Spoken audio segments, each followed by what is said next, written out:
উৎপাদন বাড়লে নিশ্চিত হবে কর্মসংস্থান, তাই বাজেটে গুরুত্ব পেয়েছে স্থানীয় শিল্প সুরক্ষার দিক। নানা ক্ষেত্রে দেয়া হয়েছে কর অব্যাহতি সুবিধা। ঢালাও আমদানি ঠেকাতে আছে নিয়ন্ত্রণ। বিনিয়োগ আর ব্যবসার উন্নয়নে ১৯ খাতে কমানো হয়েছে অগ্রিম আয়কর ও উৎসে কর। তবে রড সিমেন্টের বিপণনে বৃদ্ধি করা হয়েছে কর। এতে সংকটে পড়বে নির্মাণ খাত। ব্যবসায়ীদের মতো নিরবচ্ছিন্ন জ্বালানি বিদ্যুৎ সরবরাহ নিশ্চিত করা প্রয়োজন।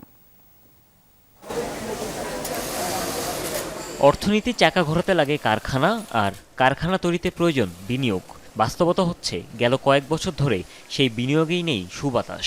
একদিকে মধ্যপ্রাচ্য অস্থিরতা আর বৈশ্বিক নানা শুল্কের খড়গ, অন্যদিকে পিছু ছাড়ছে না বিদ্যুৎ জ্বালানি সহ অভ্যন্তরীণ নানা সংকট। সরকারি বিনিয়োগ বাস্তবায়ন দক্ষ কার্যকর করে তোলা। মন্দাবস্থা বদলাতে বাজেটে নেওয়া হয়েছে নানা উদ্যোগ। বিশ্বের বিভিন্ন দেশের মতো ফ্রি ট্রেড জোন স্থাপনের সুবিধার কথা ভাবছে সরকার। শিল্পের কাঁচামাল আমদানিতে উৎসে কর কমিয়ে করা হচ্ছে 4%। রফতানি বেগবান করতে আয়ের উপর উৎসে কর কমিয়ে অর্ধেকে নিয়ে আসার প্রস্তাব করেছেন অর্থমন্ত্রী। ইলেকট্রনিক্স খাতেও রয়েছে বিভিন্ন উদ্যোগ।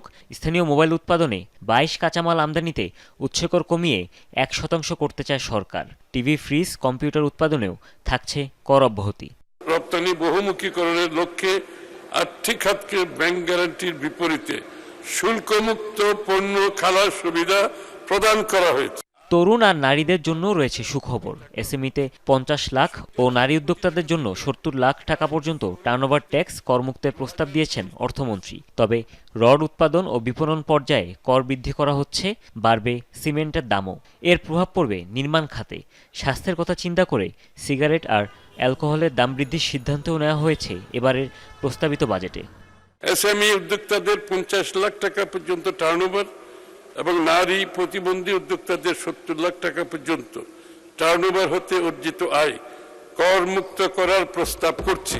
ব্যবসায়ীদের মতে কর সুবিধার পাশাপাশি গ্যাস ও বিদ্যুতের সরবরাহ নিশ্চিত করা দরকার। কর আদায় প্রক্রিয়া সহজ করতে হবে। স্থানীয় শিল্পের জন্য আসলে সবচেয়ে বড় ইস্যু এই মুহূর্তে হচ্ছে আসলে আমাদের ব্যাংকিং সিস্টেম থেকে কতখানি ঋণ পাওয়া যাচ্ছে, সেটা আমাদের ওয়ার্কিং ক্যাপিটাল দিতে পারছে কি না। সেকেন্ড যে ইস্যুটা হচ্ছে যে জ্বালানি, যে ওঠানামাটা হচ্ছে, জ্বালানির দামের যে চাপটা পড়ছে। বিশ্বের স্বনামধন্য লজিস্টিক কোম্পানি এবং দেশীয় বেসরকারি খাতকে এয়ার কার্গো ক্লিয়ারেন্স সংক্রান্ত কার্যক্রমে সম্পৃক্ত করতে বিধিমালা জারির প্রস্তাব দিয়েছেন অর্থমন্ত্রী।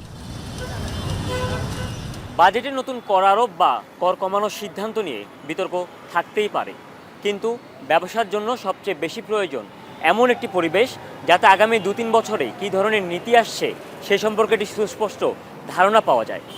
না হলে অনিশ্চয়তায় ধাক্কা খাবে বিনিয়োগ, আর সেই চাপ শেষ পর্যন্ত সামলাতে হবে স্থানীয় শিল্পকেই।